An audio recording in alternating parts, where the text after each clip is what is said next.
Hey friends, welcome to another episode of the Lucky Few podcast, where we are shifting the narrative by shouting the worth of people with Down syndrome. This is Micah. Mercedes.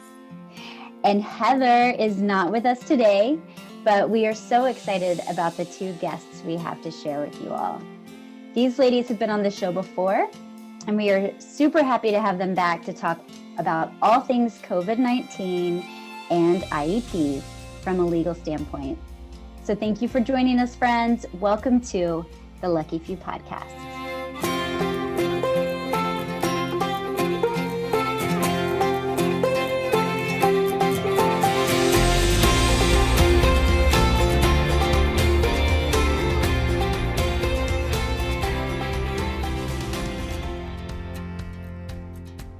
Hey, Heather here, and I'm so excited to get to share with you more about Jonas Paul Eyewear. They have a mission to help kids feel beautiful and confident in their glasses. Their at-home try-on kits, which are just $1, send you a variety of options of frames, and your kid gets to try them on and feel confident and great before ordering. And when you're ready to order, prescription glasses start at just $79, including prescription lenses. And right now, they're offering blue light blocking lenses, which are perfect for the extra screen time and online learning that so many of our kiddos are doing. So if you're in need of glasses, head to jonaspauleyewear.com and type in 15, the lucky few, for 15% off just for listening. Well, hi, friends. Welcome to the Lucky Few podcast. Hi. Hi, Merce. You know, we always want to jump in here, remind our lovely listeners that if you rate and review and subscribe to our podcasts, beautiful, magical, great things will happen to you. Did you know that, Mercedes?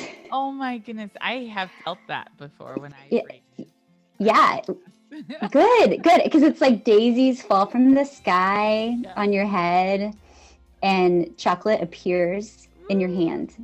It's really amazing. So all you listeners, that's all we want for you. We just are telling you so that you can have that experience too.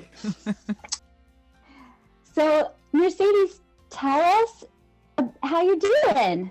We haven't talked in a while about life and house and everything. So we are in San Diego area now, and this is where we bought our home, our very first home. So we're doing all the fixer-upper things right now with having 4 kids and now the holidays upon us. So our house just kind of looks half done and I'm in love with it. Is that silly? Yay.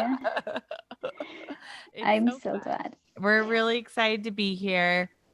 We've just felt the cold weather, but I also love going to the beach when it's cold, like being all bundled up and still walking on the sand, no pressure to get in the water. It's so fun. So we're just happy to be back by the beach and in our own home that we get to make memories. So good. Your first Christmas is coming up. First Christmas. So we're going to hopefully host for Thanksgiving and Christmas. I'm kind of being greedy like that this year. I'm like, our new home, let me host. Come on. So I'm trying to take all the holidays for myself. Good. And Thanksgiving is coming out. It's happening next week. So it's happening. It didn't get canceled. Thanksgiving. No. Ironically, they can't cancel things within your home. Kind of. I don't know. I guess that's up for debate. I wasn't trying to debate. Okay. Oh, good. Well, we're like doing our fix-it projects have been all learning endeavors. I'm just not handy, and Chris is not naturally handy, but I'm kind of loving it. I'm learning some things. Yay. So yeah, our new house life is coming along, though we have no furniture in our living room still. Okay. So all the more room for Ace to run in circles. 100%. I love it. Well, let's jump straight into what we're talking about today. We are super excited to have Vickie, Brett, and Amanda Selogie from the Inclusive Education Project here with us today. They have so much knowledge to add to all of us who are trying to navigate IEPs, especially right now during COVID times when we are doing distance learning or navigating if school's going to stay open much longer. So let's talk a little bit about Vickie and Amanda. Vickie grew up in Southern California and attended UC Riverside and received a Bachelor of Arts in Political Science with a minor in philosophy before becoming a very active Whittier Law School student and alumnus. Vickie's committed to strengthening her clients who come to her disheartened and beaten down by the current education system. Because Vickie is bilingual, she represents and empowers many monolingual Spanish-speaking families living in Southern California. And then we also have Amanda here. Amanda Selogie received a degree in child and adolescent development, specializing in education from California State University, Northridge, and a Juris Doctorate from Whittier Law School. But Amanda's career is so much more than practicing law. She uses her expertise as a tool to advocate for the differently abled community. And this passion is what led her and Vickie to establish their nonprofit, the Inclusive Education Project. We're so excited to have them here. So excited. And it's fun because this is their second time being on our show. And It's so fun when we can have friends back. You can find their episode on episode 39 that came out September 2nd, 2019. So you can listen to that first interview we had with them and be excited about the second conversation during this really unique time in history. Yes.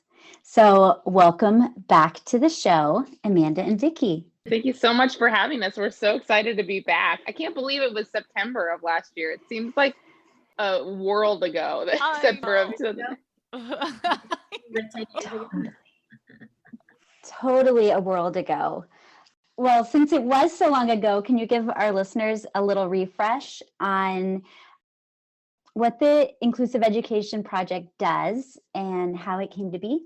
Sure. So it is our nonprofit. When Amanda and I were baby attorneys, we'd always kind of discussed having a nonprofit law firm, and we were able to really launch it now. 6 years ago was just the concept of the nonprofit, existing to empower and really educate the community. And in the last couple of years, it's really evolved to include a legal department now. So everything's kind of under one house of the Inclusive Education Project. So the way that we're educating people and starting the conversation, as we like to say it, is we have a podcast. So we have the Inclusive Education Project podcast, which you lovely ladies were on. And so that's our way of really trying to have a lot of different conversations with so many different, in the last year, we've had so many great guests that help us learn more about this world of special education. And then, of course, we have the legal side, right, that we're going to really get into with you ladies of advocating on behalf of children with special needs and really navigating these new waters. We used to pride ourselves on thinking outside of the box. And now we don't even know what the heck the box is. So it's the box was thrown out this year. To say the least. Did I hit all the highlights, Amanda? Is there anything you want to add? Yeah, mostly when we provide advocacy services, it runs the gamut from helping families through the IEP process, navigating assessments, to if we need to file complaints. And we do provide, I think, a little bit more than half of our services are full pro bono to the families, and then what we consider low bono. So we really try as much as we can to be in that collaborative mode if we can, because we recognize that, schools and families, they have a relationship for a long time, sometimes 18 plus years. And so it's important to be able to try to bridge the gap. But, at times, unfortunately, complaints and the legal system has to be involved. But our hope always, even when we get into the legal system, is if we can still bring families and the school back together, because there often are so many teachers and administrators and therapists that want to do right by these students, but they don't always have the tools to do it. So if we can help get them the tools, then that's, our main goal. Now with COVID-19, we know that it can be hard for schools to implement all the support the kids might normally have in a school setting. Have you seen a lot of students with their IEPs just not met because of COVID-19? And what have parents been contacting you about? I'm sure you have a lot to share. Yeah. So, since March has been a whirlwind, it's been very crazy. We've had the gamut of families coming to us from, at the beginning, it was, what do we even do? To now we're getting into, we're 6 months plus since when distance learning began, and we still have some schools that really are not implementing the IEP. So in many cases, it's the school is not implementing the services that are in the IEP, to students really struggling even accessing anything that's being offered. We have some teams that are trying to be really innovative, but there's only so much that can be done through a screen for a student who's nonverbal or can't read or needs behavioral intervention that you can't reach through the screen and help redirect the student. I think that the biggest challenge has been that access piece. So we've seen families struggling, and the mental health side has really shown through. It's even kiddos and families that didn't struggle with mental health deficits are really struggling now. The anxiety and the trauma that's really come from being ripped from the schools so out of the blue. When we first closed down schools, we didn't know. We all thought it was a couple weeks, and it's been a lot longer than that. So, yeah, we've seen a lot. Yeah, and just to kind of piggyback off of that, just to kind of give your listeners a bit of landscape. So there was a lot of rumors going around in March when the shutdown first happened, even as we were getting to April, May, are there going to be waivers? What's going to happen? The law's not going to exist for special education kids. And particularly in California, Governor Newsom had passed he'd written into law 2 bills, SB 117 and SB 98. And SB 117 really was just applicable to March to July. So essentially they kind of recategorized that time as a time of enrichment. All the instructional days and minutes that a kiddo would have was really already done by February. They just kind of reorganized things. So even though there was a lot of emphasis on trying to be creative and trying to at least provide something, I think in terms of just consistency for the child, I don't think that was really expressed to parents. So you had these parents just go into complete oh my gosh, what are we going to do? I'm the teacher. The expectations were super high. We all acted as if we were not in the middle of a global pandemic.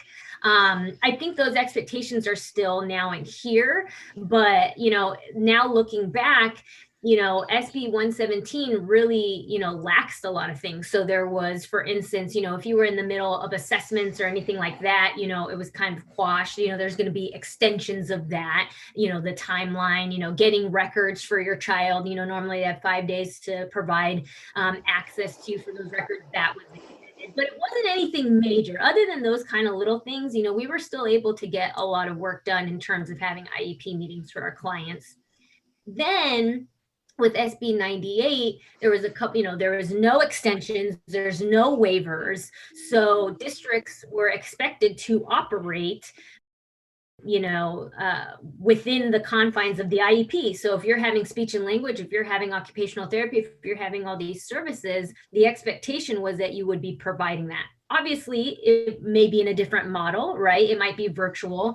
And what we were also seeing with a lot of teams this school year was having IEP meetings and having to have kind of an emergency plan in place. So what plan do you have if some of the schools here in Southern California have opened up? So what if you close down again? And opening up, one district, the kiddos are only going 2 hours a day. So just even that, and I think the biggest, and I'm sure your listeners can relate, just even to the individual classroom, to the school, to the middle school, to the districts, to the counties. Everybody is doing something completely different. There is no uniformity. And I think that when I say that we knew the box to a certain extent of what it was, of what special education was and how it was being done for the most part. And that has really been the biggest adjustment in continuing to advocate even stronger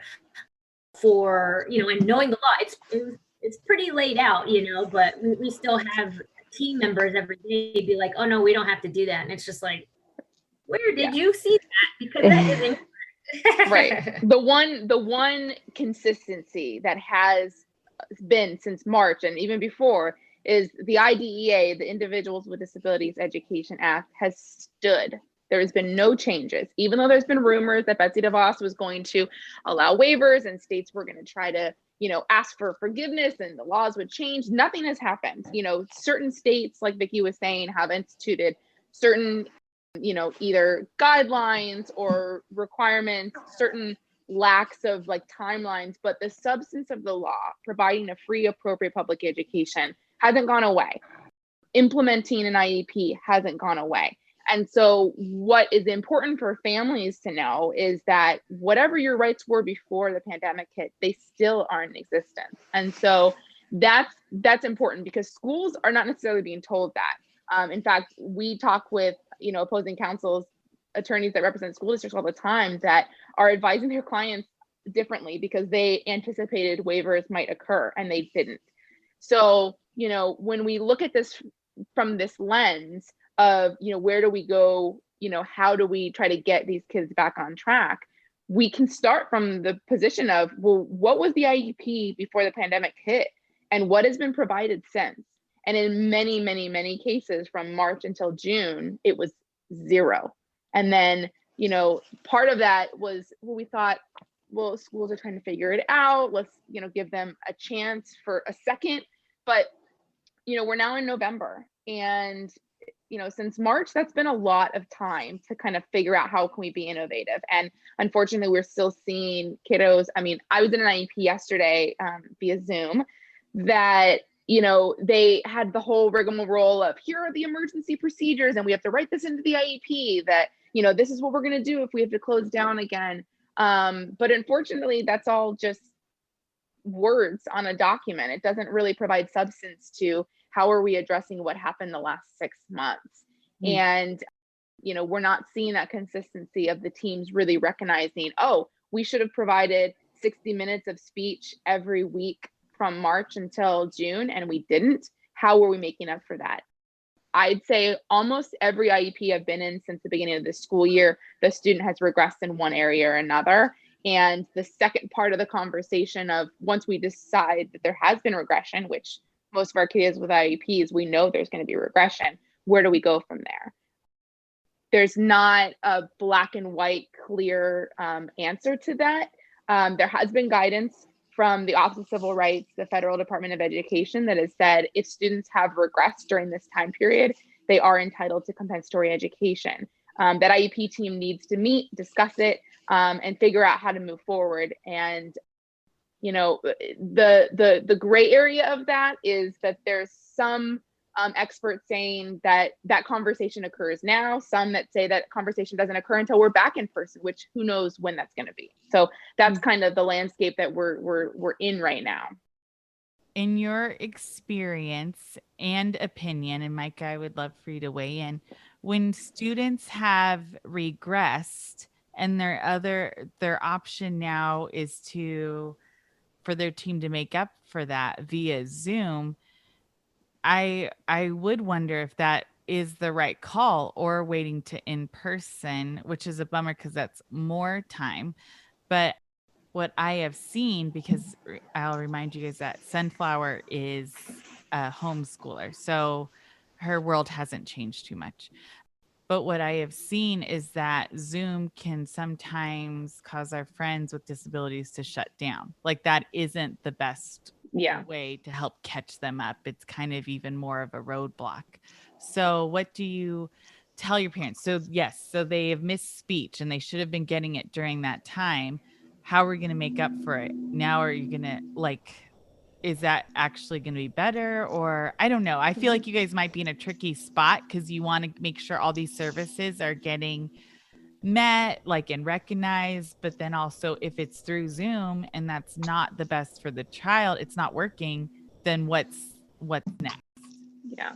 So early on in the summer, our governor here in California did institute guidelines, what's considered essential services that can occur in person. And certain IEP services, even back in June, were considered essential services that can be in person: behavioral support, mental health support. So we knew back then that those could be offered. Schools were not doing it across the board as they could have.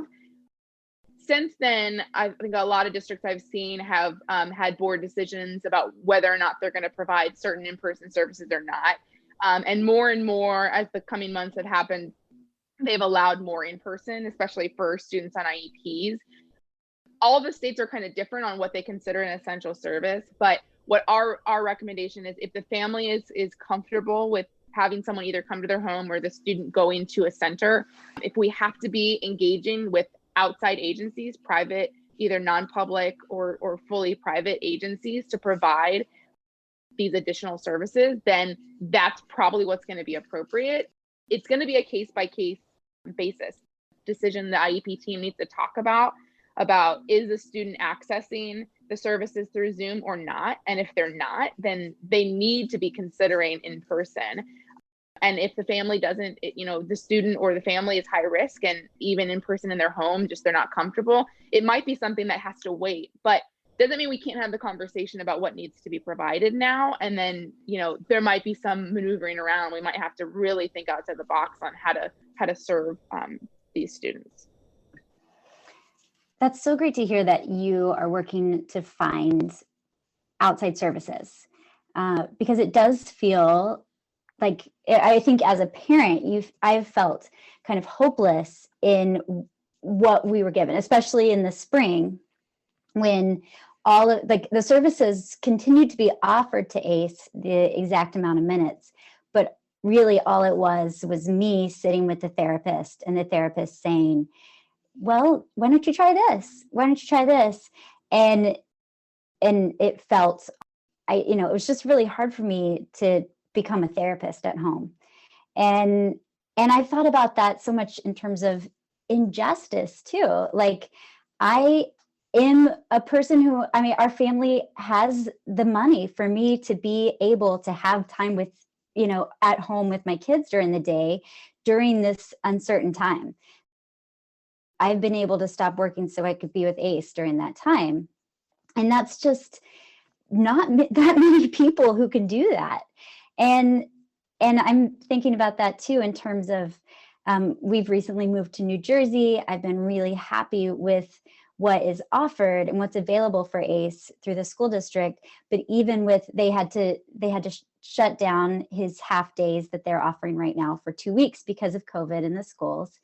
I thought they did an amazing job in their preparedness and how they were able to work with him online. But of course, I had to be fully present the entire time. There's just no way to make virtual learning something that is fair for everyone, because it's just not, unless you have an adult, especially for our kids who are nonverbal, who, unless there's an adult present to help them through the tasks, there's no way for them to get anything out of it. I think that you hit the nail on the head. The one thing that this pandemic has done is really shown, the civil, unrest and injustice on so many different levels. It doesn't matter if you make the most money or you don't, you can get COVID. Did everybody have to stay, at home and try to do their best? Absolutely. But the population that has been hit the hardest, and when I speak about the expectations, are the 800,000+ moms who left the workforce from March to June because they needed to be present for their children. They needed to make decisions about education for their children. And like I said, the expectations were just so high, and it was impossible. It is an impossible situation. And I have a case where there is a mom who is a teacher within the own district, and she has her classroom of middle schoolers. She has her child, and it's an impossible situation. And when a district is willing to try to do something, I think, and hearing the parent, I feel like those IEP meetings have gone a heck of a lot further than IEP meetings where they're just like, oh, well, like, Yeah. here, or even the speech session where it's just like, well, try this, instead of really acknowledging, like, you know what, maybe we take a break, and we don't do this. And I think people are just not being human about it. And like, Amanda had said, we all thought it was going to be a few weeks, as naive as that sounded, it was like, well, if everyone does their part, this is what we're going to do. Mm-hmm. So, that's been the hardest for Amanda and I. Obviously, Amanda as a new mom, and me, I still feel, even though I almost have a 2-year-old as a newish mom, the decisions that one needs to make, and it wasn't that we didn't understand that before becoming moms, but I think it puts another layer on top that enriches the way that we can advocate on behalf of these parents, and really put that as a focus. Because yes, as much as it's about the child, guess who's teacher? So when I was in an IEP meeting and they're like, yeah, he passed the school, and mom's like, absolutely not, and they're like, well, let's talk about this. And it's just like, who's with the child and who's able to really garner this? It's mom. So I think, those teams that are actually listening, they may not be offering solutions that are complete and total. I don't think anybody has the answers to that. No. But those teams that, and we get it. There's unions that the districts have to deal with. There's like, who's going to come back to school. There's a lot of red tape.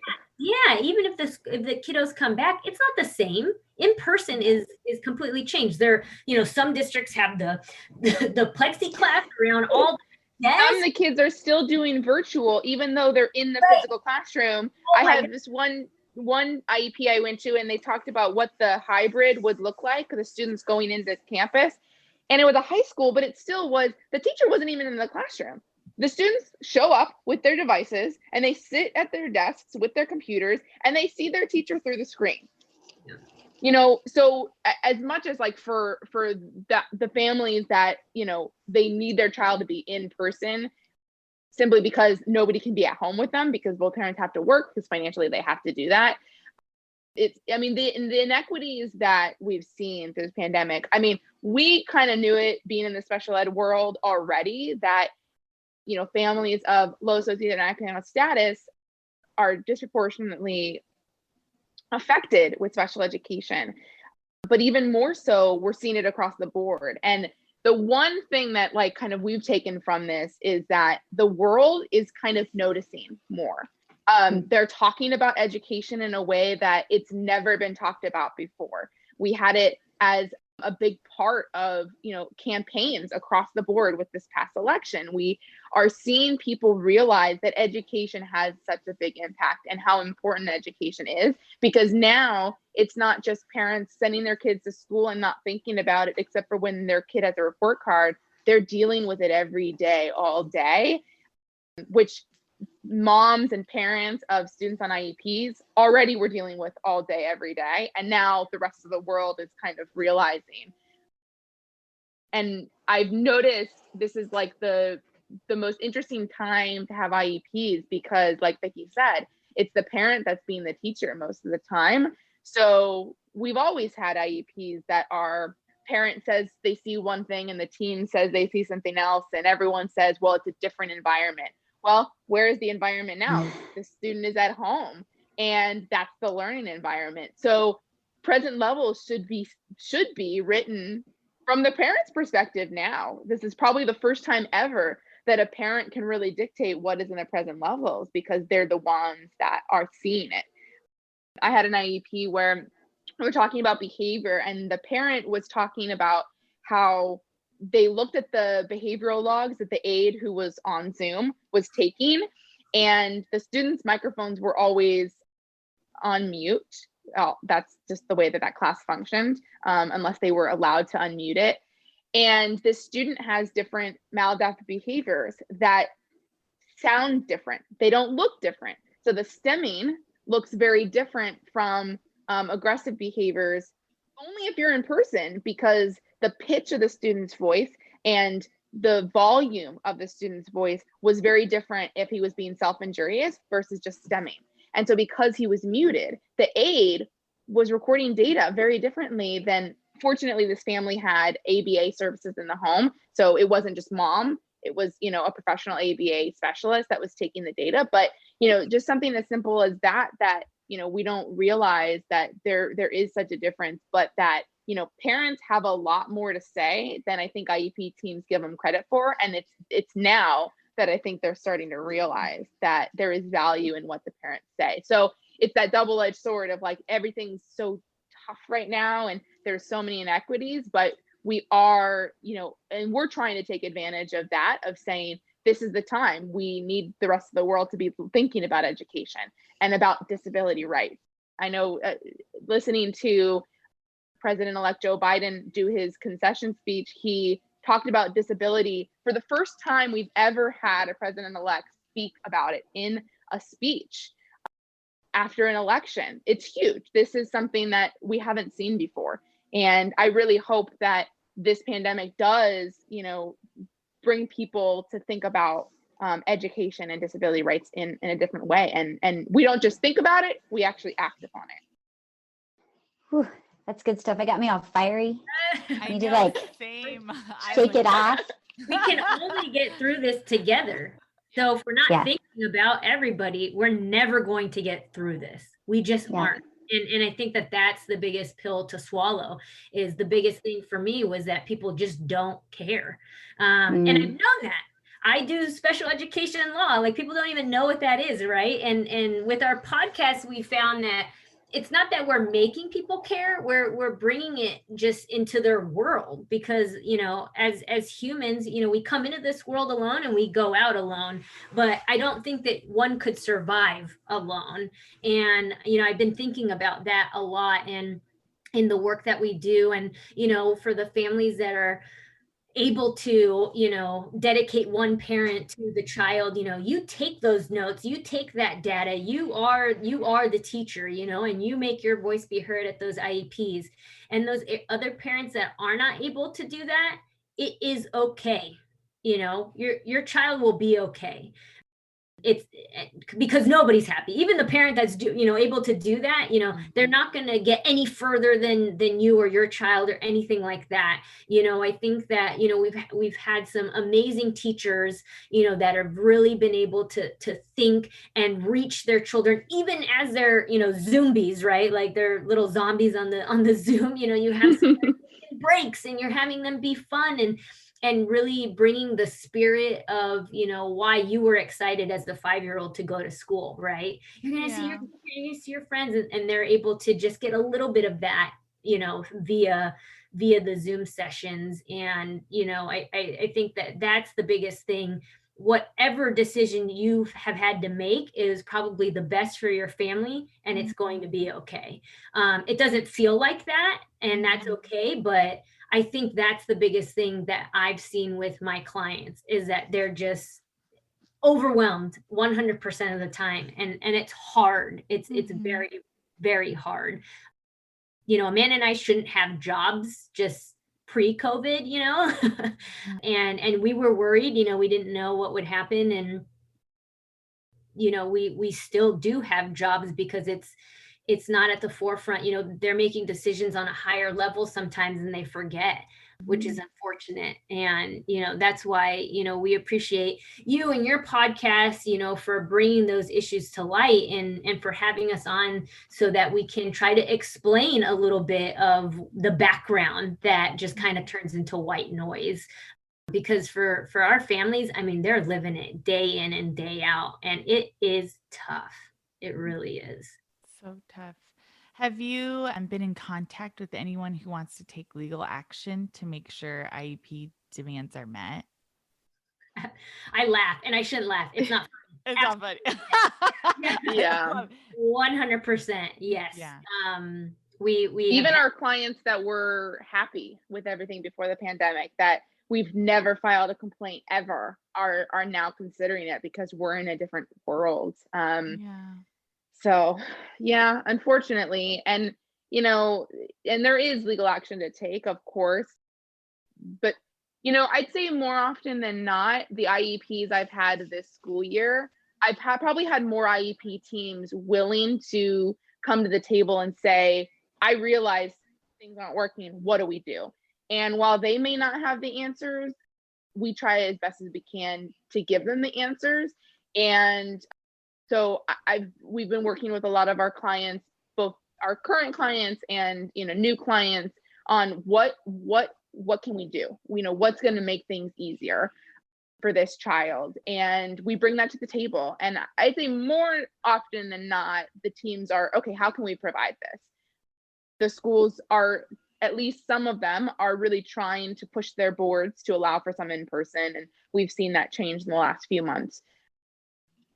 So our hope is that in many cases we don't have to take the full legal action of going to a trial. I mean, most of our cases settle in California anyway, but we hope that teams can continue to try to be collaborative. It might end up in a settlement agreement, like always, but that's better than having to drag it through court, which right now is through Zoom. Have you guys seen any good models for how schools are helping kids get the support at home? You kind of mentioned it, like the individual teachers have really done that, but any other examples that you've seen have worked for your clients? Yeah, I mean, I had a client whose teacher was just a gem of a teacher. She had coordinated time for her. She had a smaller classroom of Mod Severe, and she would come and be on their porch and kind of had her whiteboard and kind of go over some basic concepts if there was anything that mom was having. I know, it's just a gem of a woman. And so that was really great.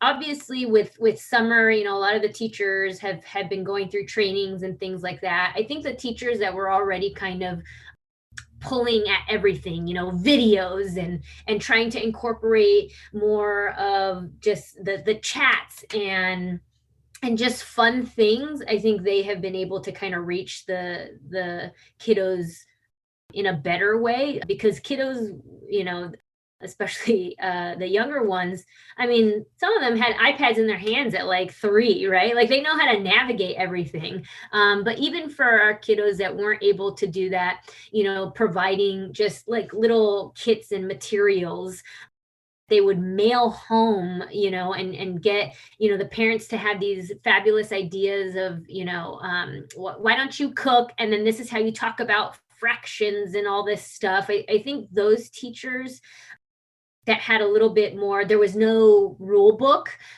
for March to June. So we saw a lot of creativity.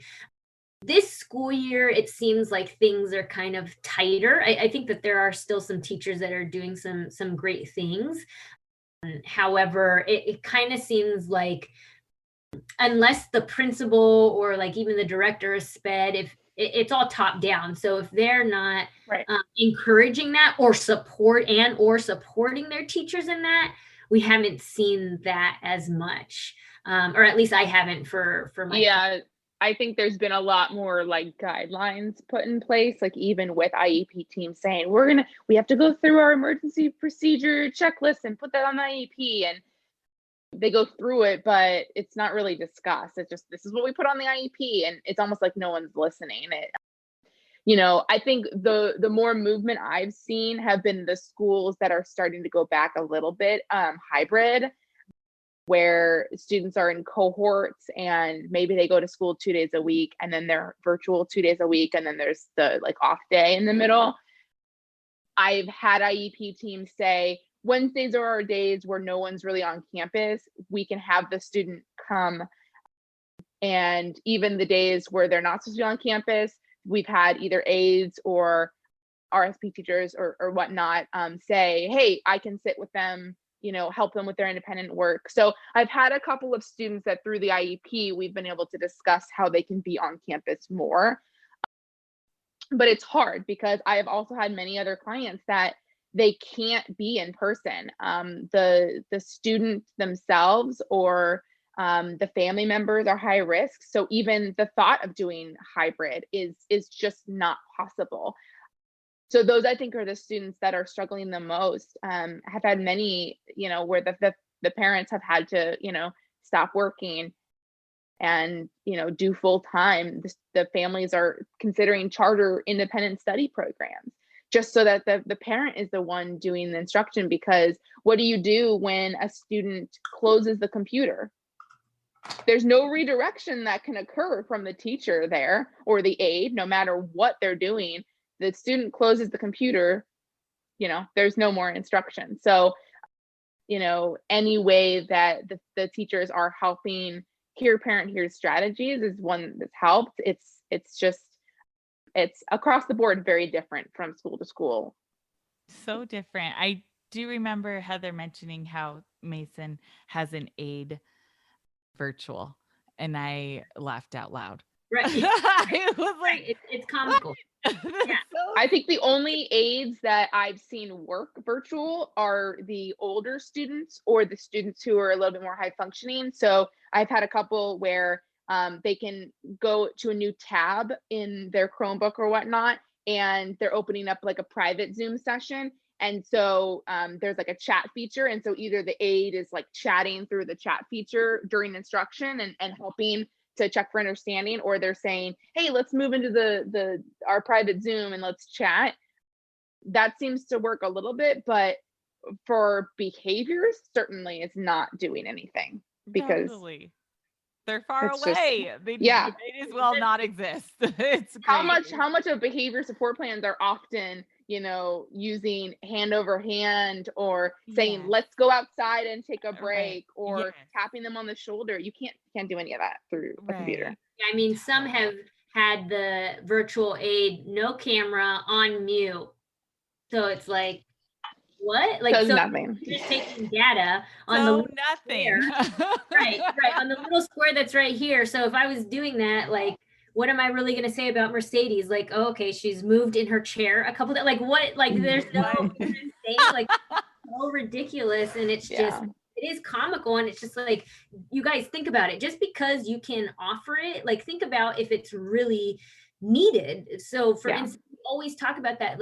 There's so many times in IEPs where the accommodations are just blown over. Like, there's like, okay, same accommodations. It's like, okay, you have 15 accommodations here, some from elementary school, now we're in middle school. Do they still need all these, and Right. you have to talk to the teachers. It's like, why do we need the behavior? Is it because they can actually do like and actually help the child, or is it just somebody that is, I think, like, pointless, right? Because it's Right. like, how much can you Right. tell in the box? So yeah, it's been interesting, to say the least, working with these districts. Well, we have been, I mean, you guys have so much to say. I feel like we could talk about this for so long, and we could tell, I feel like I have so many stories to tell just from my own experience with ACE. But I'm wondering if there's anything else you want to add, anything else that you want to make sure our listeners know before we close our conversation down? I think the biggest thing for parents to remember and to consider is have that IEP. Even if your annual isn't up yet, have an IEP now. Talk through what was in the IEP, what's being offered now, and at least document your challenges. So if maybe you're not in the position to fight for anything else now, maybe there's nothing that can be offered because you don't feel comfortable being in person and the student needs in person, and maybe nothing's going to happen until June.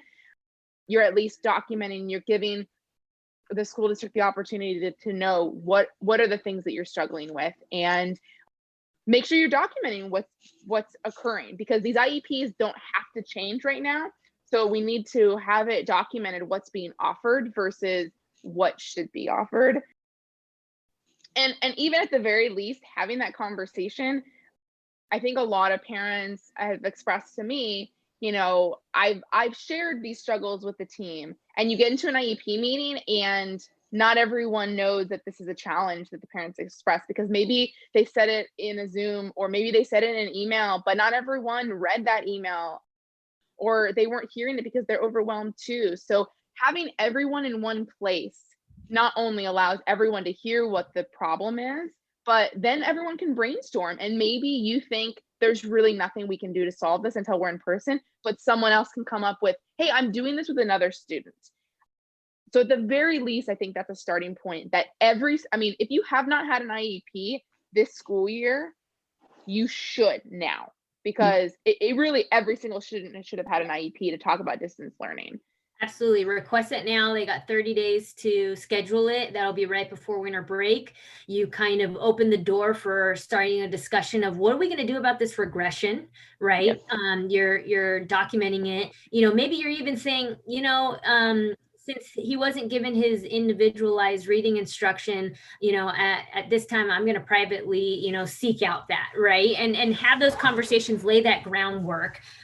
Because if you have that in an IEP, obviously it's documented, and that may help you recover, reimbursement for the private services that you're doing. That's what I'm seeing a lot of now. And I think also, just as a final note, the expectations that we have for ourselves, for our families, and for our students, it is difficult. I mean, I feel like everybody, it's just like, okay, this is new life. No, we are still in a pandemic. Hundreds of thousands of people have died. It's not a time to just kind of go back and bury your head in the sand, which I'm starting to see. I'm starting to see that with, well, I'm not going to accept this late assignment. Okay, well, one, he has an accommodation for a couple of days.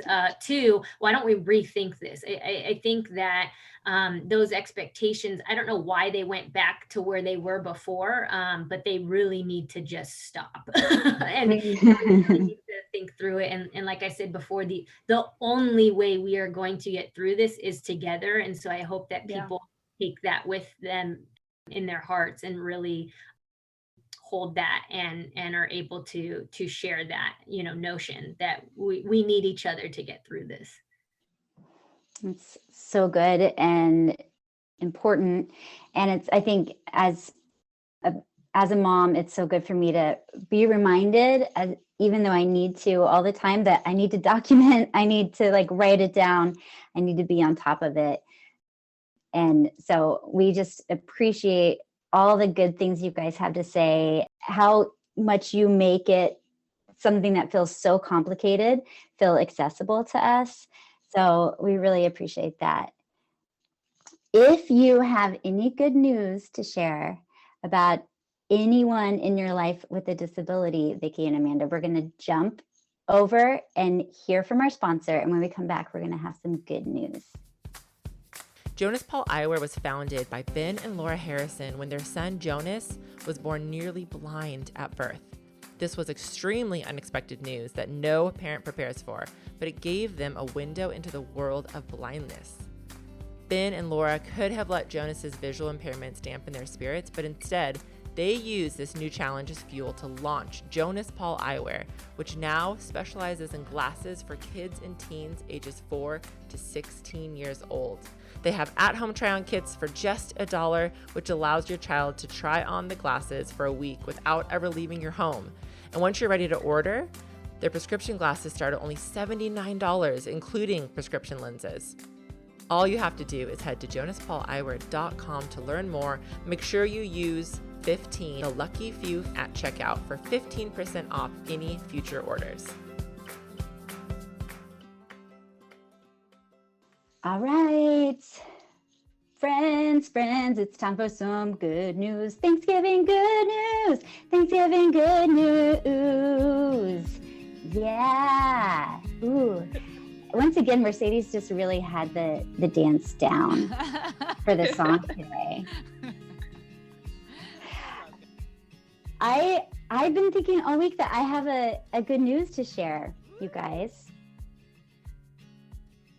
So when shutdown started in March, and I was feeling very like I was trying to educate my son all by myself, I pulled out my Mrs. Brown sheets, my Mrs. Brown reading materials. And listeners, if you want to go back to our episode with Mrs. Brown, Mercedes, how long ago was that?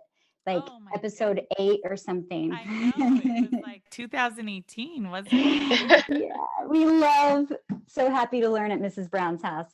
And she has, you can subscribe to get her materials and her like literacy workbooks and stuff for children with Down syndrome.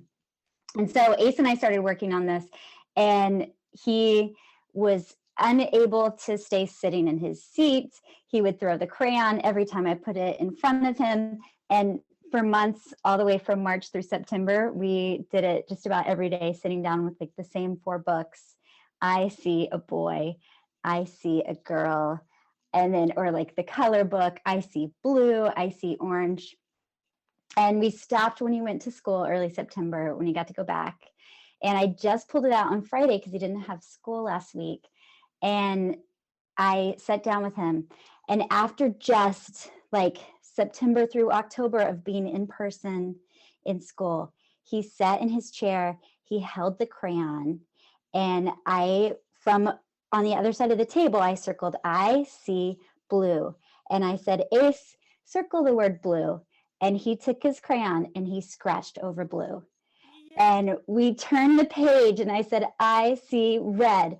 Ace, circle red. Scratched over red. Next page, scratched over orange. It was amazing. And I was like, dude, you've been reading all this time and you forgot to tell me. So it was really amazing. And I felt like, all those months that felt like we were just doing nothing and that everything was regressing, just such a sweet feeling to see him making strides. Oh, I love that so much. I love that. Incredible. Let's see. Good news from Miss Sunny May. I just see we have just moved and she's really settled into our new home. It was a rough go for a little month, but she has stopped asking about the pool and now she just asks about the beach. And so our old house had a pool and she is a fish in the water, but our new house does not have a pool but we have the beach. So this I can do for her, the beach. And she's just settling in wonderful and loves our new home, loves her little room. And it's been good. I see now that we've crossed that threshold, like the hard transition is now a little bit over. I say that cautiously, but there's one part that's over, right? Now we've made this home. She has put that in her brain. This is our home. And I don't know. I'm just really excited about that. It's so good. Do either of you guys, Amanda or Vickie, have some good news to share about a client or someone in your life? Yeah, I do. It's been a long time client. I've almost had them for 10 years. They were like one of my first clients. And I've just seen him through so much. He was the kiddo, in first grade that put his fist through a window, and I see him now, and he's set to graduate early, December. I think it was like right before Christmas Eve, like December 23rd. Like the nature of Zoom and his private school that we were able to get him placed in, kind of looked at, the unit that he needed.